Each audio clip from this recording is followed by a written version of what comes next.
Hello and welcome to this talk about PyAfipWs, growing up project and surviving 15 years in Argentina. The project is a library and tool for government web services. I am one of its creators and maintainer, being a Python enthusiast since a long time ago. Also, I am a software developer, tech leader, and now architect. And I studied a master in free and open source software.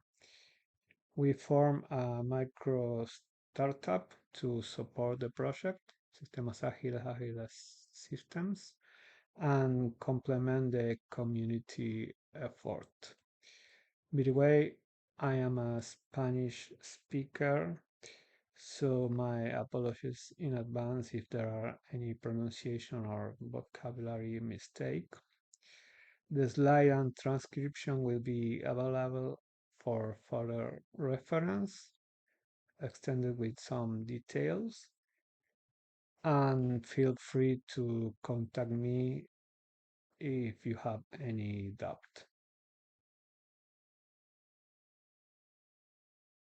The summary of the topic of the talk include technology, multi-platform library, and end-user tools, Windows executables, interoperability, legacy interface, spin-off for SOAPs, web service and PDF projects, Python 3 challenges and crypto SSL issues,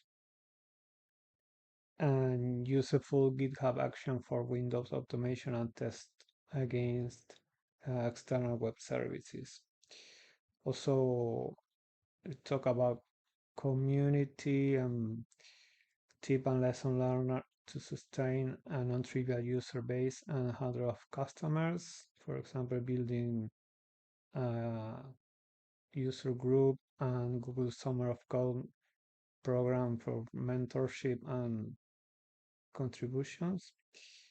And also about resources and commercial dual license for funding, tech support, and maintenance. These are alternatives to create a sustainable open source project for local or regional needs, for example.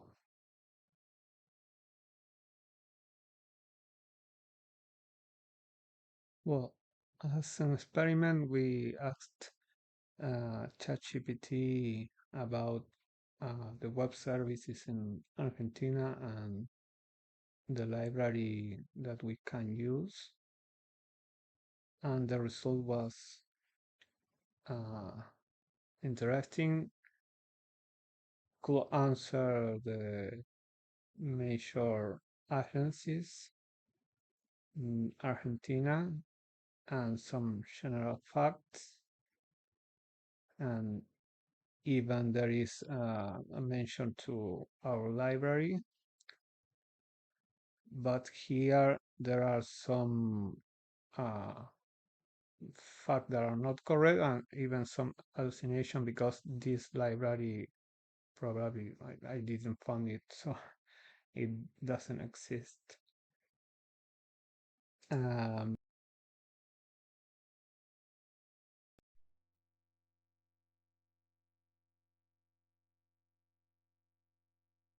Well, here we asked ChatGPT to write a code snippet to authorize electronic invoices, and it correctly uses our library, at least import it, then import an exception that we don't have and use different methods without authentication and proper URL.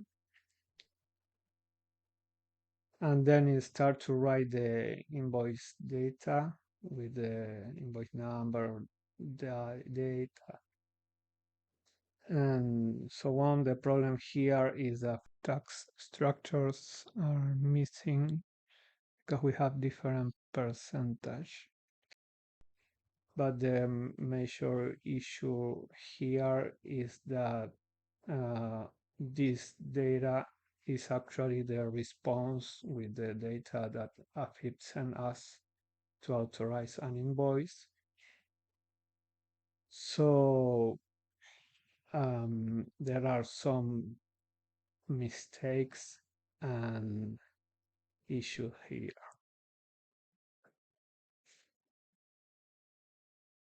Well, after the ChatGPT experiment, that was interesting, but probably there is not enough information for more correct responses. As documentation is in Spanish and very limited. Let's do a traditional quick introduction to these topics. AFIP is the country main tax agency, like the IRS in the US, and it has several web services, authentication and authorization, also electronic invoice that you need get approval before you can uh, issue or print them, including in some cases the item details or industrial bonus, foreign trade, tourists.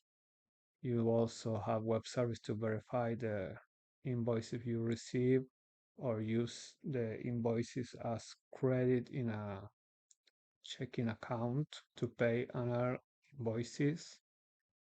And also the primary sector is important, and we have several web services to for to inform the sale and shipment of cereal, grains, livestock, dairy, tobacco, sugar, meat, flour, etc.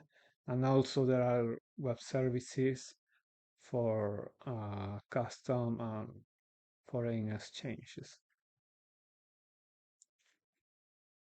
It is important to remark that every invoice in Argentina needs a government authorization code and is one of the main features of these libraries. Also, these projects have support for related web services like ARBA, Buenos Aires Province Tax Agency for shipment code and gross income tax withholdings. And there is also a system for the national traceability of medicine, medical equipment, controlled substances, and national health and food quality. For these web services, there are some official examples for PHP, Java, .NET, but there are not supported and no software development kit exists. And no, there is no Python example even in 2023. Official examples were a bit complex to set up, especially for legacy systems, and have many dependencies. There are no sub-command line utilities to use the web services and get an access ticket using PowerShell, but the official documentation point to OpenSSL, SoapUI, and Wireshark to implement, test, and debug these web services, and that could not be easy, especially for newcomers. The motivation for this library was to build a community alternative, as there were no free open source software development kit. The main goal of this project is to be easy to use, especially for developers of other languages. Requirements should be easy to install and eventually maintain or adapt. For example, Python SOAP libraries at that time had some memory consumption issues and were not entirely compatible with the different XML dialect for Java or .NET. We tried, but we couldn't adapt them. Also, multi-platform and interoperability was a must, and many users had legacy operating system or applications that cannot be easily extended to add Java or .NET requirement. These include all Windows versions like XP or Unix flavors, some that are no longer maintained, and some programming language that doesn't have even a networking stack or XML or crypto services. For example, Cobol, Visual Basic, Visual Folk Pro, etc. Python offered all of these features and also made possible desktop application and web application. Finally, the user experience was important, so we can bring new developers to the Python world without hassle, and single file installer with no runtime or other dependencies were implemented. The origin of the project dates back to 2008 when we exchanged some mails in the Python Argentina user group. We joined efforts and started working in a common library, and then freelance portals were used to offer this library to developers needing to implement electronic invoice for legacy application in Cobol or Fox Pro and similar. There were also diffusion from in forum and user group of other languages like Visual Basic and Visual Folk Pro, and eventually even some Java, Net, and PHP user also started to look at this library as we gave tech support. Remember, no official programming support was given for the government, just XML error issue analysis. PyWin32 is used to expose Python objects to other modern languages like Visual Basic and Visual Folk Pro, similar to an OCX control, but using the component object model. Py2exe is used to build the executable or DLL libraries to host the object server and command line tools. The road so far includes around 25 web services, 5 electronic invoices web services in 2 variants each one, 8 agriculture and livestock web services, and several other related agencies and systems. We add PDF generation with barcode and QR images plus mailing features. File interchange format include universal files with text format for example, Cobol, XML, dBase tables, CSV, XLS, spreadsheet, and JSON. Additionally, command line tools were developed to create access tickets, authorize, retrieve and verify invoices, bulk processing, reading invoices from databases, etc. Also, 2 visual desktop applications were created to overcome some limitation and issues of the government all Windows utilities and official website. They are oriented to non-programmers, for example, accountants or small shop owners. Also with bulk processing features and customization and storage capabilities.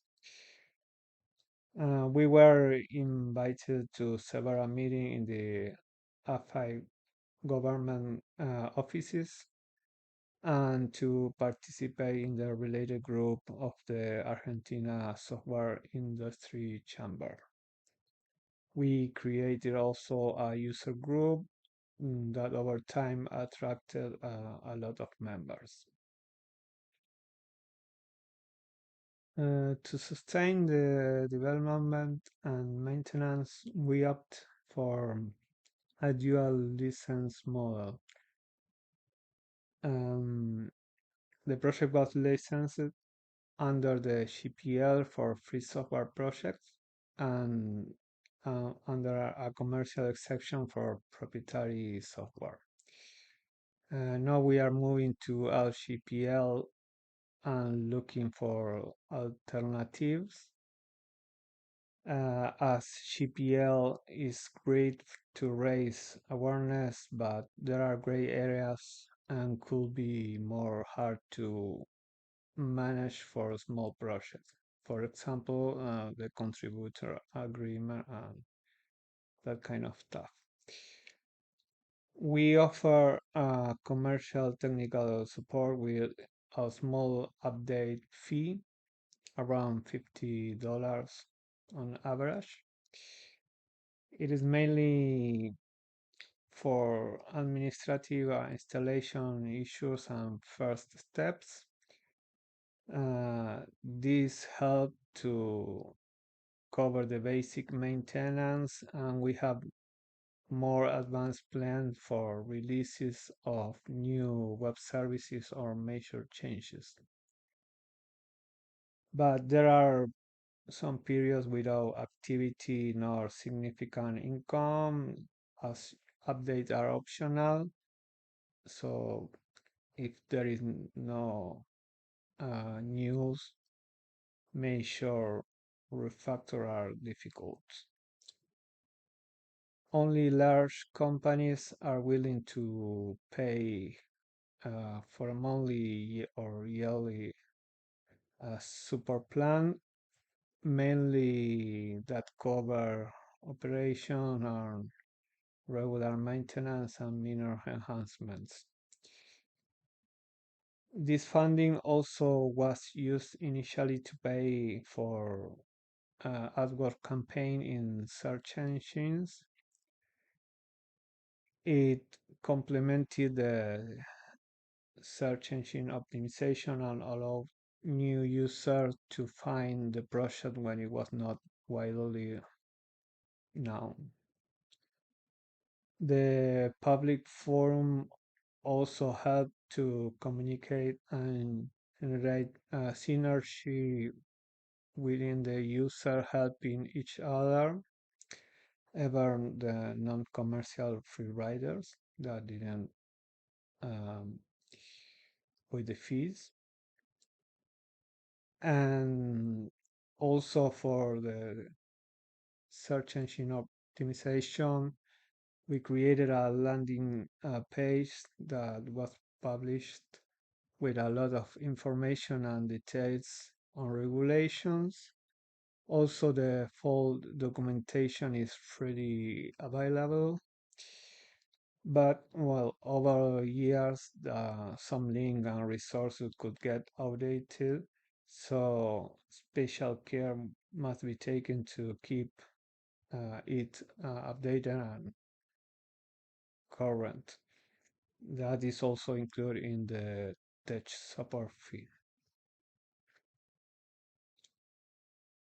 This is an example of a documentation page. Originally, we used trac and we keep using it, and probably we should move to something else more modern. And in the documentation, we have a menu with listen all the web services and tools on the left, and the content of the page include all the AFIP government regulation, downloads file, installation instruction, example for different programming languages, pseudocode, and sample files, use cases, common error and exceptions, web services, codes, and parameter tables, etc.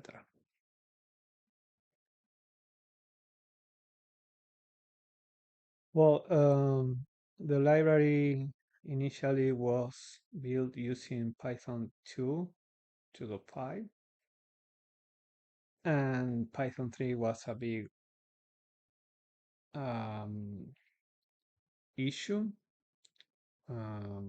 So we are still crossing the chasm, still facing some issues as this is getting better, but we still have a Python 2.7 branch. As porting to Python 3 was not trivial, and it depended on several third-party libraries. Some, like OpenSSL M2 Crypto, were never ported, so we have to replace it by cryptography. Other, like Py2X, were not ported initially or had limited functionality until recently. For example, didn't support some feature that we need to build the Windows executables. Also, especially in Windows, we face issue with new version and SSL protocol uh, changes and proxy support, etc. We have to opt to keep supporting our customer and reacting to government changes because the AFIP was publishing new web services, and we have to implement them. And also the user base is mostly in Python 2, uh, especially the legacy cases. And sadly, user won't pay support or an update just to port it to Python 3. We still need to keep compatibility with legacy users. Sadly, some installation still use, for example, Windows XP or old Unix version.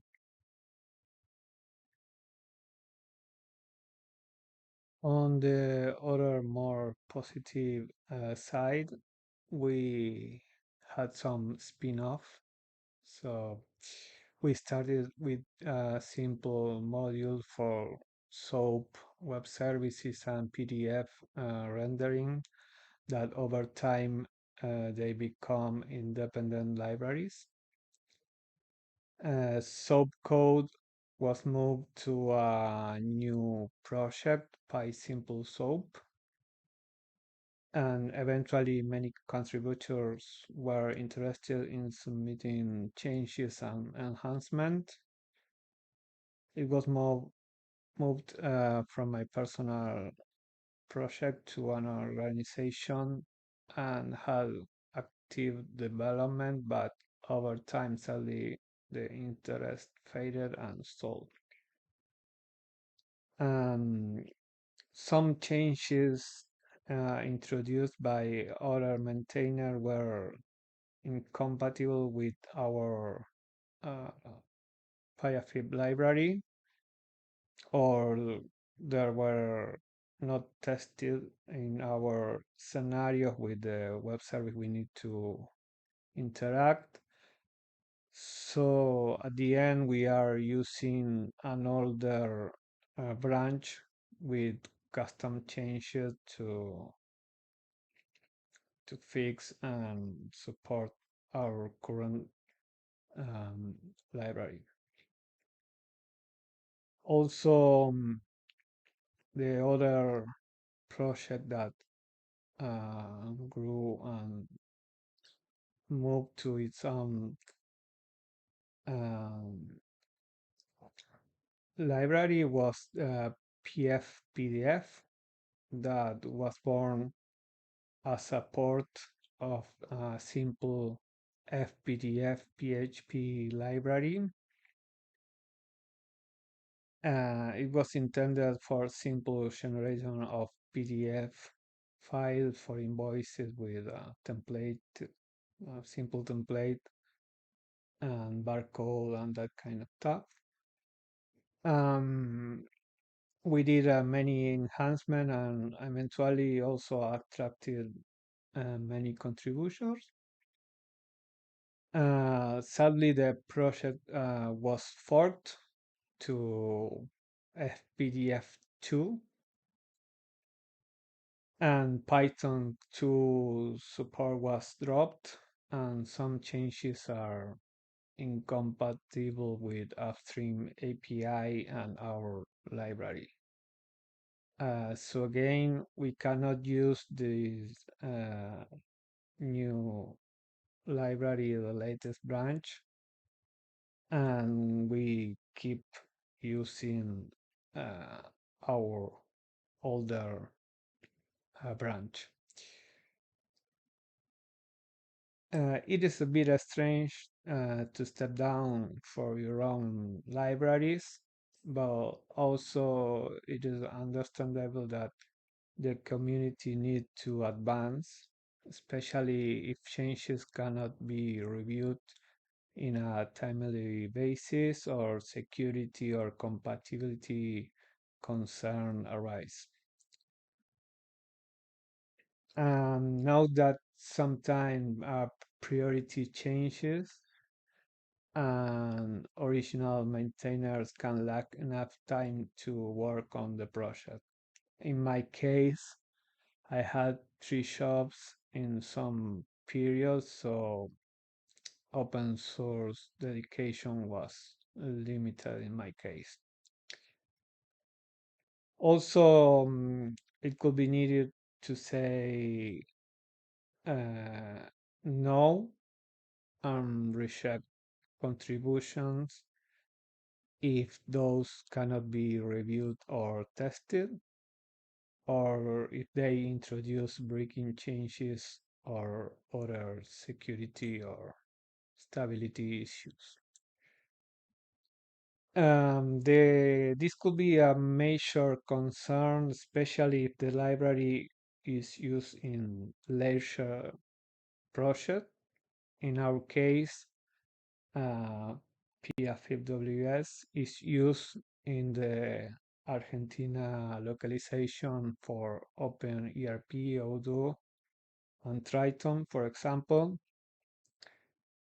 And if we accept pull requests with bugs or security issues, we could affect this project too. So, a humble recommendation would be to accept new contributions, but in a new branch. For example, 2.0 or next on unstable, and using versioning to pin your library to the 1.0 branch, for example, the stable branch. When the new 2.0 branch become stable, review and the security and compatibility issue are solved, you can change to the new branch just bumping the version number. This balance could avoid friction and unnecessary forks, but it will not be completely free easy. But anyway, it could be better than just having many forks or different version of the same library in other projects.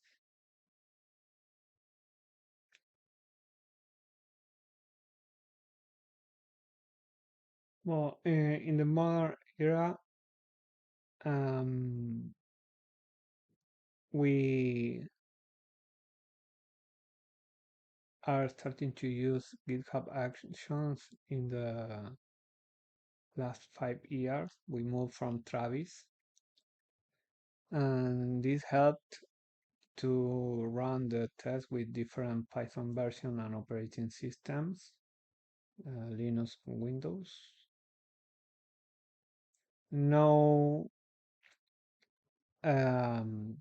Windows installer can be almost built in continuous integration, and it also can be tested in a fresh installation with some basic automation tests.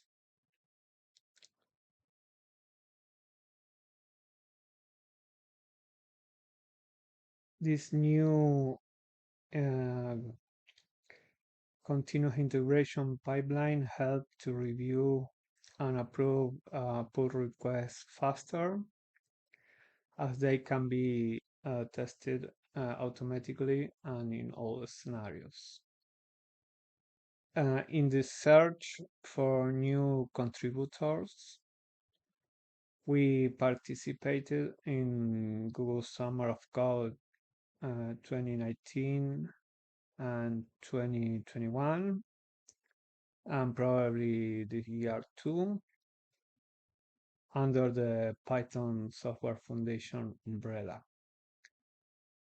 In this program, the student get a grant, a stipend to learn and develop the open source skills around $1,500. The Python Software Foundation also receives $500 that later are used in other grant programs. In our case, a student became mentor after their participation, so they help to new students or new contributors. And in general, this program helped us a lot to tackle big ideas or big refactors like the Python 3 port, dependency update, testing improvements, and stabilization.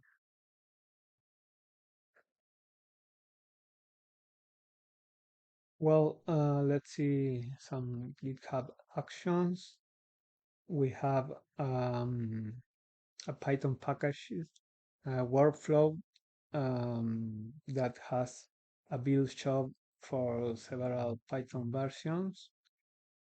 And the shop has the standard step to check out, install dependencies, configure, and run a unit test with PyTest.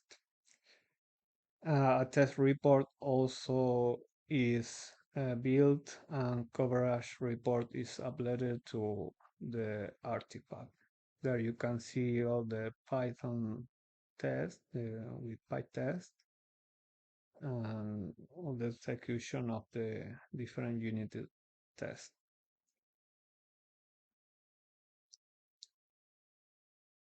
Also, we have a window installer workflow that is run for both 32 and 64 bits Windows versions. And it has several jobs, compile, test, and pre-release. In the compile phase, it will build the project and convert to an executable in Windows using Py2X. And then after the binaries are compiled, the test interface, download certificate, and run the end-to-end test. We have also for 64 and 32 bits version, and this download the build binaries and will install the certificate and register the components, do some basic checks in the Windows registry, and at the end it runs the automation test with pester and PowerShell. You see there the results. In parallel, the pre-release shop upload the artifact, these archives with executable and Python libraries.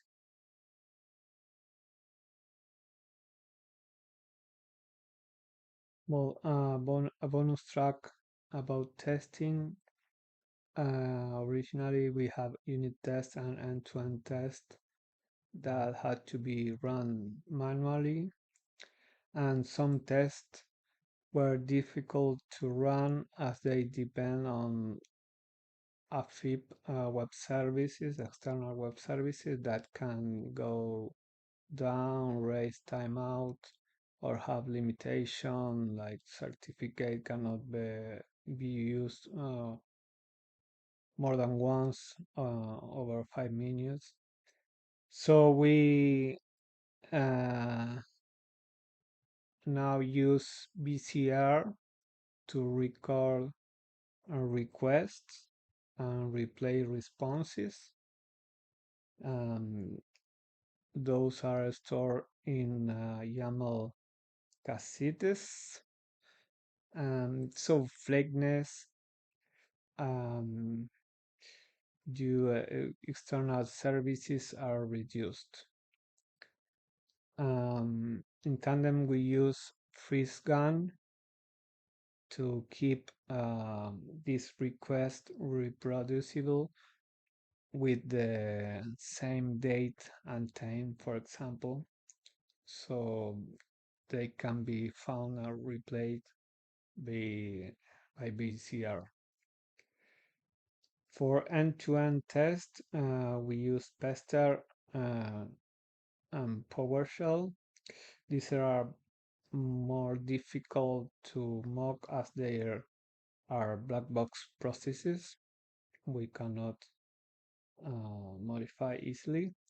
But fake web services simulator could be used in the future. We have something going on about that. In the test folder, we have the cassettes with recorded requests and responses for all the tests. For example, let's see the test folder, and then the cassettes directory, and there you can see all the web services request and response. And for example, this is the login, and for WSAA you have the endpoint, and BCR records the request and the response of the web service. There is the XML in both cases. So later in the test, you can use the decorator to tell BCR that instead of making the real request to the web services, it has to find the request and the response from the cassette. Also, we have another test, the combination with freezegun to um, fix the date and time. There are the two plugins being used, and in this case, the request will not change, as it always will be using the same date and the same time. And with this, we can test more complex web services that have this kind of requirement with datas and times.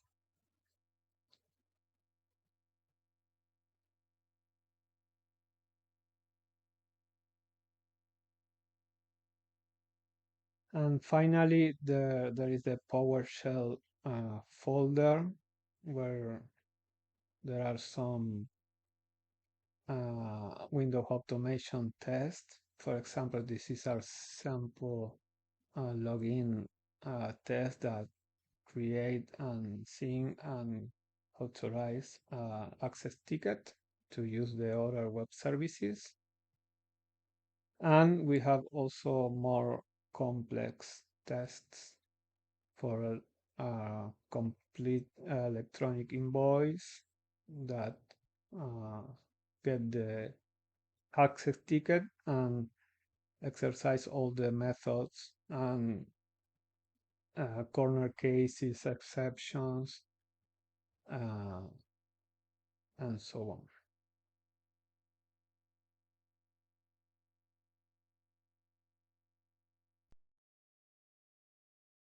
Well, thank you for watching the video, and here are some useful links. If you have any question, of course, feel free to contact me.